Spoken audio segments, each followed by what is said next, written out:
یہ جو قرآن پاک کا درس دینا ہے یہ بھی کافی شافی چیز نہیں ہے. ہمارے ہاں مدرسین کی اور درس ہائے قرآن کی بھی کمی نہیں ہے. ممبر و محراب سے، گنبد و مینار سے، فجر کے بعد بھی اور عشاء کے بعد بھی،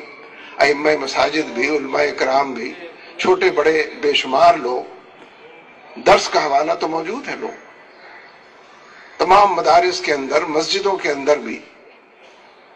اور اپنے اپنے گھروں کے اندر بھی یہ اہتمام برکت کے لیے بھی، رحمت کے لیے بھی، اسٹیٹس کے لیے بھی 5 اسٹار درس، 4 اسٹار درس، سارے درس موجود ہیں. لیکن وہ درس کے جس کے نتیجے میں اقامت دین کہ یہ اسلام غالب ہونے کے لیے آیا ہے، مغلوب رہنے کے لیے نہیں آیا ہے، غلامی اور چاکری کرنے کے لیے نہیں آیا ہے کہ ہم اسلام کے شیدائی بھی ہوں اور غلام ابن غلام ابن غلام، مجبور ابن مجبور ابن مجبور، محروم ابن محروم ابن، نسل در نسل ہم اسلام کے ہوتے ہوئے شیدائی بھی، سب کے غلام اور سب کی چوکھٹ پر سجدہ ریز، نام اس کا IMF ہو، نام اس کا ورلڈ بینک ہو، نام اس کا کیری لوگر بل ہو، نام اس کا نیٹو ہو، نام اس کا امریکہ ہو، ہم غلامی کے لیے ہر وقت تیار. درس بھی دیتے ہیں، درس بھی سنتے ہیں.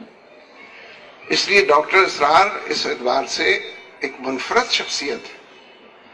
کہ انہوں نے قرآن پاک کے اس درس کو، قرآن ہی بنیاد ہے، سنت ہی بنیاد ہے،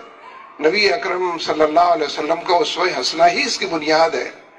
کہ نبی صلی اللہ علیہ وسلم کی پوری عمر جدوجہد میں گزری، کانٹوں پر چلتے ہوئے، پتھر کھاتے ہوئے، گالیاں سنتے ہوئے، اپنوں کے درمیان غیر ہوتے ہوئے، صادق اور امین جس کو لوگ کہتے تھے، اب مسلسل مجسم انکار کا پیکر وہ سارے لوگ بن گئے تھے. کس جرم کی پاداش کہ اکبر نام لیتا ہے خدا کا اس زمانے میں؟ اس جرم کی پاداش کہ انہوں نے لوگوں کو دین کے مجموعی غلبے کی طرف اور اس مشن کو نبی صلی اللہ علیہ وسلم نے اپنے ہر لمحے زندگی سے باشغاف کیا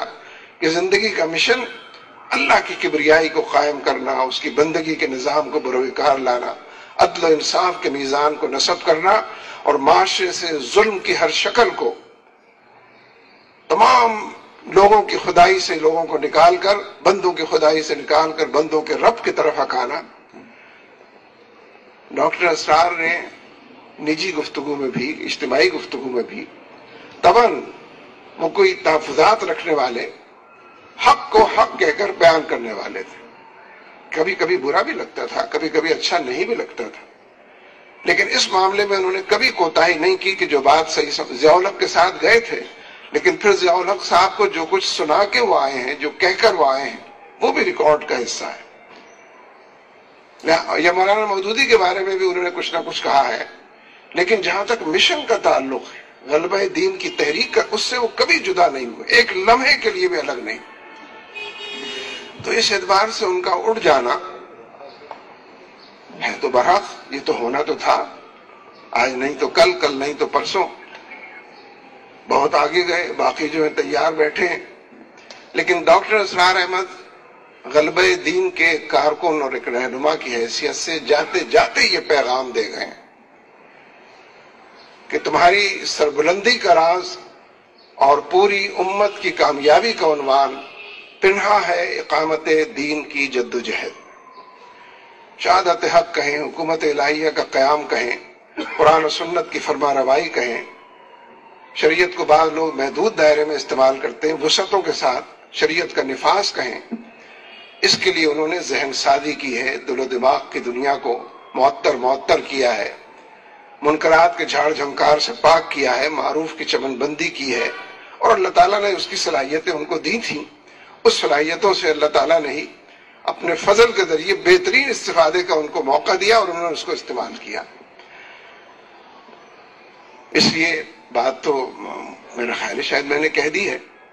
لیکن ہو سکتا ہے کہنا چاہتا ہوں، کہنا پا رہا ہوں. فی الحقیقت اس مشن سے وابستگی ہی ہمارے آج کے مسائل کا بھی حل ہے. ہم جس معاشرے میں رہ رہے ہیں، جن دکھوں سے بے حال ہیں، جن عوارض کا شکار ہیں، ہم اس کو مہنگائی کہتے ہیں، ہم اس کو لوڈ شیڈنگ کہتے ہیں، ہم اس کو غربت اور افلاس کہتے ہیں، ہم اس کو بے روزگاری کہتے ہیں. ان ناموں سے جن کو ہم پہچانتے ہیں، ان ناموں سے پہچان کی وجہ سے بسا اوقات یہ لگتا نہیں ہے کہ یہ نام ان مسائل کے ہیں کہ جو دین سے دوری کی وجہ سے پیدا ہو رہے ہیں۔ شامی صاحب نے تو ایک دیگر پیرائے میں ایک بات کہہ دی ہے نا کہ مہنگائی ختم کرنے کا ایک نسخہ یہ بھی ہے کہ اگر اس کیفیت سے تم دو چار ہو کہ چادر سر کی طرف لے جاؤ تو پیر کھل جاتے ہیں اور پیر کی طرف لے جاؤ تو سر کھل جاتا ہے،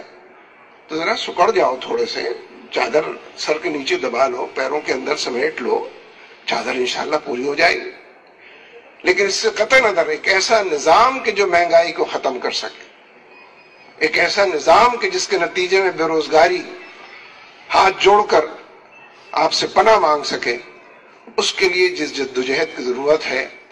میں تو ایک لفظ بار بار استعمال کر رہا ہوں، پھر اسی کو استعمال کر دیتا ہوں، اس کے لیے بھی اقامت دین کی جدوجہد کی ضرورت ہے۔ وہ ہمارے معاشرے کے اقدار ابھی ذرا مختلف ہیں، لیکن انہی راستوں سے گزر کر لوگ منزلوں کی طرف پہنچیں گے اور اپنے تجربے سے سیکھیں گے۔ ہمارے ہاں یہ کلچر تو عام ہے نا کہ جن کو دن بھر لوگ گالیاں دیتے ہیں اور برا بھلا کہتے ہیں، ماشاءاللہ ووٹ بھی انہی کو دیتے ہیں، اور تصور یہ ہے کہ ظالم کو ووٹ دے کر، اور اس کو اگر معلوم بھی ہو کہ وہ ووٹ کیا پتا وہ 5% ظلم کم کر دے میرے اوپر، ظالم کے ظلم سے بچنے کا نسخہ ہی یہ ہے کہ ظالم کے آگے ہاتھ جوڑ کر کھڑے ہو جاؤ، اس کے چرنوں کو چھونے لگ جاؤ۔ ممکن ہے کہ 100% نہ صحیح 99% پہ آ جائے گا وہ، اور کچھ ظلم کم ہو جائے گا۔ لہذا انہی کو ووٹ دو جو بے روزگاری بڑھاتے ہیں، جو حالات کی خرابی دور دور تک پھیلاتے ہیں۔ اس لیے جس نے ڈاکٹر اسرار احمد صاحب سے قرآن پاک کو پڑھا، سنا، سمجھا ہے، وہ اس بات سے محروم نہیں ہے جو میں نے عرض کی ہے، اس کے لیے جدوجہد ناگزیر ہے۔ اور ڈاکٹر اسرار احمد کو فی الحقیقت ان کی تعزیت کرنے کا یا ان کے ایصال ثواب کا اگر کوئی عنوان ہے تو یہی ہے کہ اس مشن کا نمبردار بنا جائے جو نبی اکرم صلی اللہ علیہ وسلم پوری امت کے لیے قائم مقام کی حیثیت سے چھوڑ کر گئے ہیں۔ اللہ تبارک و تعالیٰ ان کی مغفرت فرمائے، ان کے درجات کو بلند فرمائے، ان کی قبر کو اپنے نور سے بھر دے، جنت کے باغوں میں تبدیل فرمائے، اور ہر کوتاہی اور ہر خامی اور ہر کمزوری سے درگزر فرمائے۔ اللہ تبارک و تعالیٰ ہمارا حامی و ناصر ہو۔ اقول قولی ھذا استغفر اللہ لی ولکم ولسائر المؤمنین۔